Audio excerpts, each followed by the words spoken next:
Nah, tetangga yang baik itu tetangga yang tidak mengganggu tetangganya.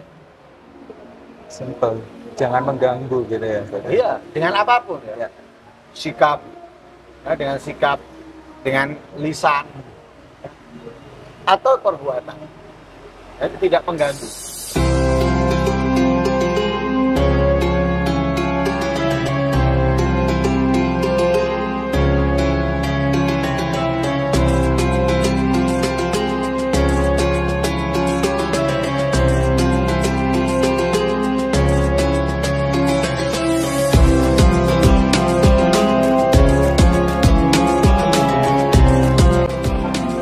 Assalamualaikum warahmatullahi wabarakatuh. Bismillah, alhamdulillah, wassalatu wassalamu ala rasulillah sayyidina wa maulana Muhammad ibni Abdillah wa ala alihi wa sahbihi wasallam. Apa kabar sobat kantin?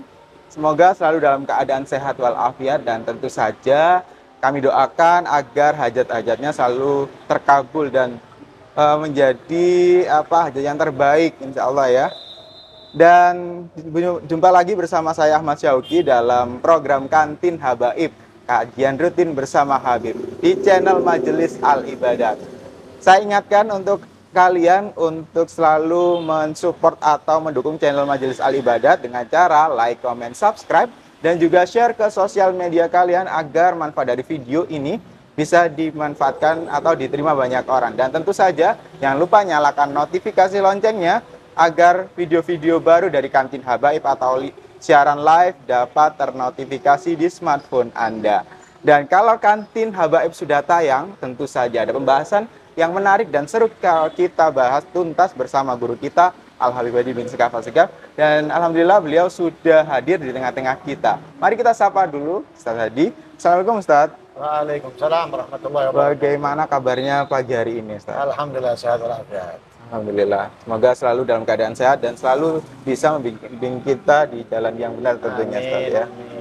Nah ini Ustaz, langsung saja ada pembahasan seru yang harus kita bahas ini Ustaz ya. Tetangga masak gitu Ustaz.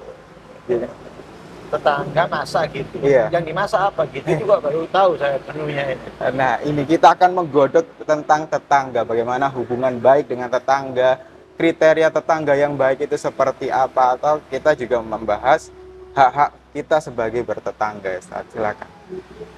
Ya. Assalamualaikum warahmatullahi wabarakatuh. Waalaikumsalam warahmatullahi wabarakatuh. Bismillah, alhamdulillah, wassalatu wassalamu ala rasulillah Sayyidina wa maulana Muhammad ibn Abdillah wa ala alihi wa sahbihi wa man walah wa la hawla wa la quwata illa billah. Sebelum kita membahas tentang tetangga, terlebih dahulu kita membahas secara kemanusiaan. Kita sebagai seorang muslim mukmin dan hidup di dunia ini kumpul dengan berbagai macam daripada orang-orang. Ada di antara mereka yang sama dengan kita, dia adalah seorang muslim, dia adalah seorang mukmin. Ada kalanya mereka bukan seorang muslim, bukan seorang mukmin. Kemudian yang muslim mukmin, ada kalanya mereka itu orang dari daerah lain, kota lain, atau bahkan negara lain, atau juga yang sekota, sedesa, ya, sekelurahan dengan. Ada pula dari mereka yang keluarga, ada yang bukan keluarga. Lah semuanya ini punya hak yang harus kita jalankan kepada mereka. Seorang muslim itu harus menjadi muslim yang baik. Lah muslim yang baik yang disabdakan oleh Rasul Shallallahu Alaihi Wasallam, yang tidak menyakiti orang muslim lainnya, khususnya atau semua orang. Dalam hadis Nabi bersabda, al-muslimu man salimal muslimuna min lisanihi wa yadihi. Orang muslim itu yang memberikan keselamatan, kenyamanan kepada muslim lainnya dengan lisannya, juga dengan tangannya atau kekuasaannya. Dia tidak mencaci, tidak menghina, tidak menggunjing, tidak mendustai, mengadu dombanya. Juga dari kekuasaan, bila ia memiliki jabatan. atau dengan tangannya, dengan mengambil, mencuri, atau memukul dengan kezaliman dan lain-lain sebagainya. Itu seorang muslim tidak melakukan hal-hal tersebut. Nah, dan itu diajarkan oleh Rasulullah bukan hanya kepada manusia. Kita untuk berbuat baik kepada binatang pun. Baik binatang atau hewan yang boleh kita makan ataupun yang tidak boleh. Diajarkan kita untuk berbuat baik kepada dia. Sebagaimana dalam hadis Nabi bersabda, "Innallaha katabal ihsan ala kulli syai'." Allah itu mewajibkan kita melakukan kebaikan dalam segala sesuatu. Diawali dengan apa? Hadisnya itu, Allah mewajibkan kita berbuat baik kepada sesuatu. Lalu, terus saya, idza dzabhtum fa ahsinu dzibha wa idza qataltum fa ahsinul qitlah. Kalau kamu menyembelih, sembelihlah yang baik. Berarti nyembelih itu hewan yang boleh dimakan. Kambing, sapi, semisalnya. Sembelih yang baik. Wa idza qataltum, jika kalian membunuh hewan yang nggak boleh dimakan. Nyamuk, lalat, dan semisalnya, fa ahsinul qitlah. Itu yang harus kita jalankan. Dan itu kepada muslim, kepada hewan. Kepada orang yang bukan muslim pun juga sama. Bukan berarti kita muslim sewenang-wenang kepada mereka. Enggak, Nabi tidak pernah melakukan hal itu.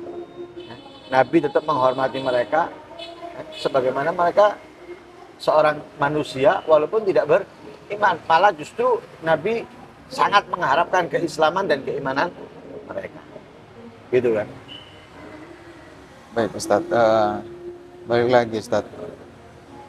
Tetangga yang baik itu yang seperti apa Ustadz?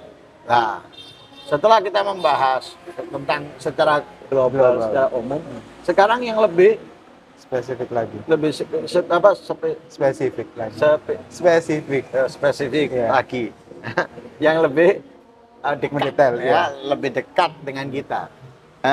Tetangga, keluarga, ya, teman. Lah, ini lebih lagi. Ya. Kalau kepada semua orang, kita harus punya hak yang harus kita jalankan, lebih-lebih kepada mereka. Ibarat bahasa gini loh. Secara khusus agar secara umum. Secara umum kita berbuat baik kepada siapapun. Secara khusus kepada nenek, atau lebih khususnya kepada orang tua, kepada saudara, kepada tetangga, kepada teman. Nah, karena pembahasan kita di sini tetangga, ya tetangga yang baik itu biasanya tetangga yang tidak mengganggu tetangganya. Simple. Jangan mengganggu gitu ya. Iya, dengan apapun ya. Sikap, ya, dengan lisan, ya, atau perbuatan, ya, tidak mengganggu. Makanya Nabi SAW beliau bersabda dalam hadisnya, Pak, wallahi la yu'min, ya, demi Allah tidak beriman, katanya Rasulullah. Atau ya, Nabi bersabda, ya, tetangga itu jangan sampai terganggu oleh kita. Dan dianggap oleh Rasulullah tidak beriman. Ketika apa? Tetangga itu tidak aman dari keburukan kita. Jadi mereka harus aman daripada keburukan kita.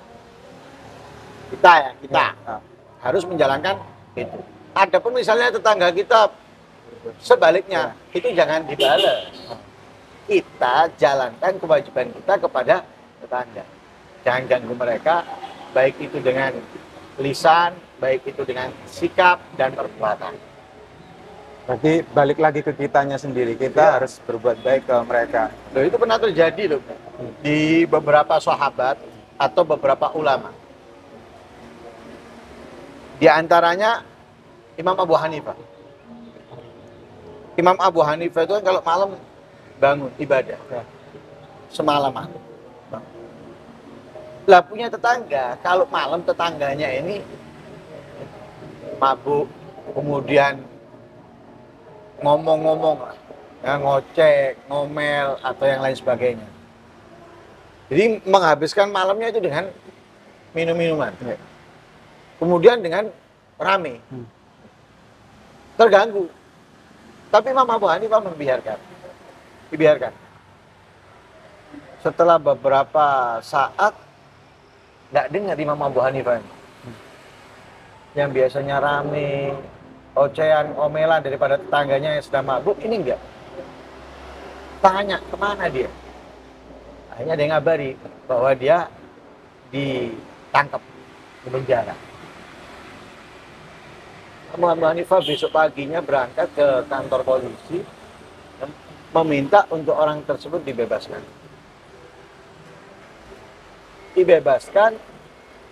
Akhirnya pulang bersama sama Imam Abu Hanifah. Imam Abu Hanifah meminta maaf. Yang salah siapa? Orang itu yang selalu mengganggu tetangga. Tapi Imam Abu Hanifah enggak, dia merasa dia yang bersalah. Katanya orang tersebut, enggak, aku yang bersalah, aku yang minta maaf. Akhirnya orang itu bertobat, tidak mengulangi kesalahannya. Sama dengan beberapa sahabat. Tetangganya, rumahnya banyak tikus. Banyak tikus, dikasih ide. Kalau rumahmu ingin bebas tikus, ambil kucing. Apa namanya? Pelihara kucing. Udah, ambil dia kucing. Ketika dia ambil kucing, dia berpikir, ketika aku bawa kucing ini ke rumahku, rumahku bebas dari tikus. Tapi tikus-tikus itu kemana? Berlarian ke rumah tangga. Wah, tangga aku nanti yang nggak jadi diambil kucing. Kenapa? Nggak mengganggu. Takut mengganggu tetangganya. Nggak mau. Dia benar-benar nggak mau. Jadi dia yang menjalankan. Sama dengan sahabat Anas bin Malik atau Malik bin Anas. Imam Malik bin Anas atau Anas bin Malik. Tetangganya Nasoro. Dengan sengaja tetangga itu membuat air kamar mandinya itu ke rumahnya Imam Anas bin Malik atau Malik bin Anas. Dengan sengaja. Jadi setiap hari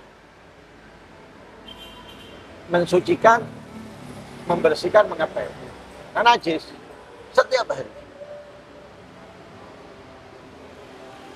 Diem, nggak pernah komentar kepada tetangganya, mengeluh kesah, datang ketuk pintu, maaf, itu tolong kamar mandinya benarkan, karena bocor ke rumah saya, enggak, dibiarkan.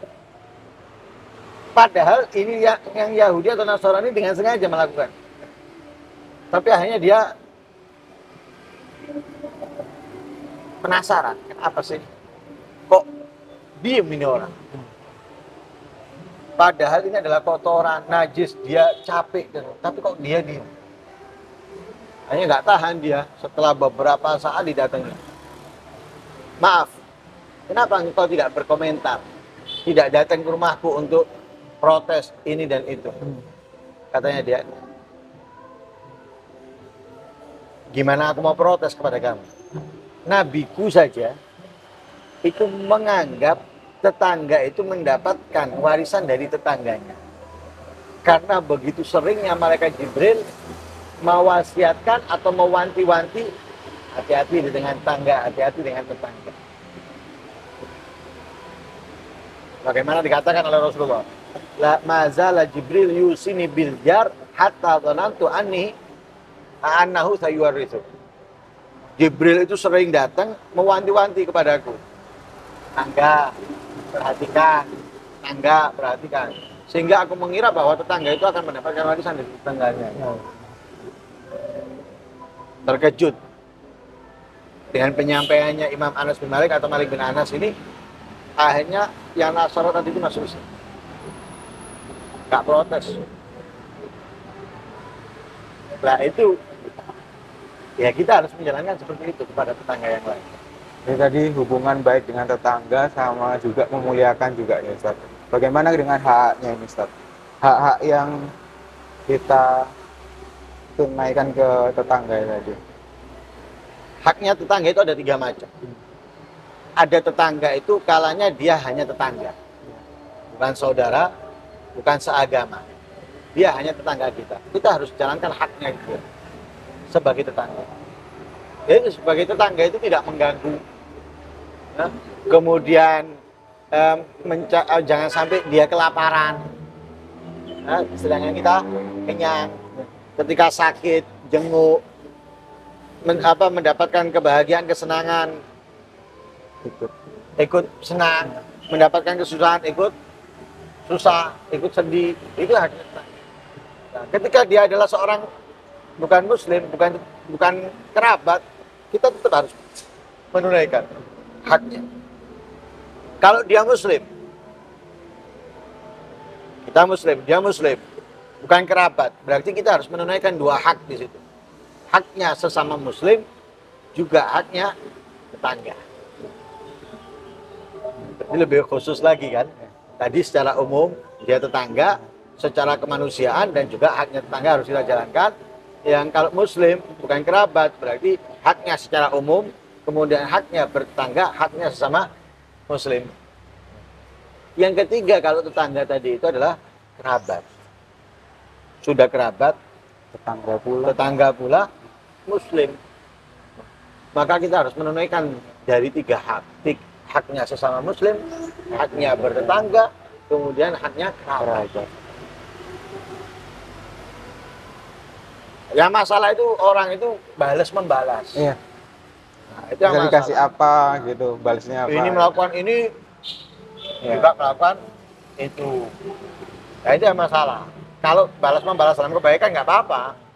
Dikasih makanan, balas ngasih makanan. Kasih hadiah, balas ngasih hadiah. Nggak apa-apa. Balasnya dalam keburukan. Ya, biasanya seperti itu. Kadang karena rumahnya kejatuhan sesuatu dari rumahnya tetangganya, marah-marah, protes dan sebagainya. Itu tadi sudah bagaimana hubungan kita dengan tetangga, cara memuliakannya, dan juga terakhir haknya. Ustaz, bagaimana kesimpulan kita dari pembahasan ini? Bagaimana kita bertetangga harusnya? Para salafus soleh itu, mereka ketika ingin mengetahui orang ini baik atau tidak, itu bertanya kepada tetangga. Seperti kalau umumnya itu teman. Ya. Kalau kita kepingin tahu, oh ini anak baik atau enggak, lihat temannya. Kumpulannya siapa? Ya. Nah, kalau kumpulannya adalah orang-orang yang baik, insya Allah anak itu baik. Begitu juga tetangga. Kalau kita kepingin tahu tetangga itu baik atau tidak, tanya kepada tetangganya. Kalau para tetangga itu memujinya, maka orang itu baik. Kalau tetangga nggak memujinya, berarti dia orang yang nggak baik. Tapi di sini semuanya dalam unsur yang benar ya. Kadang ada orang memuji karena dikasih duit. Ya. Sebetulnya dia nggak seneng karena duit, akhirnya dia bukan. Ini memang benar-benar sesuai lah, dipuji karena mungkin dia perhatian dengan tetangganya. Ya, tetangganya kalau susah dia ikut susah, tetangganya senang dia ikut senang. Ya, kemudian kalau dia punya sesuatu itu berbagi kepada tetangganya. Nah ini mau nggak mau tetangga akan memuji dari lubuk hatinya. Nah, walhasil intinya kesimpulannya itu jangan sia-siakan tetangga walaupun mereka menyanyiakan kita. Jalankan hak kita kepada tetangga sekalipun mereka meninggalkan haknya. Jadi jangan kita membalas karena dia meninggalkan, kita tinggalkan haknya. Jangan. Terima kasih banyak Ustadz waktunya dan terima kasih penjelasannya, sangat berarti pastinya untuk kita hubungan baik dengan tetangga. Ustadz sehat-sehat terus, nanti kita kembali lagi di kantin-kantin berikutnya. Terima kasih Anda yang sudah menonton video ini dan jangan lupa saya ingatkan lagi untuk selalu mendukung channel Majelis Al-Ibadah dengan cara like, comment, dan subscribe dan share ke sosial media kalian dan juga nyalakan notifikasi loncengnya. Kantin Habaib akan kembali dengan episode-episode lainnya yang pastinya pembahasan lebih seru dan saya Ahmad Syauqi pamit undur diri, mohon maaf atas segala kesalahan. Assalamualaikum warahmatullahi wabarakatuh.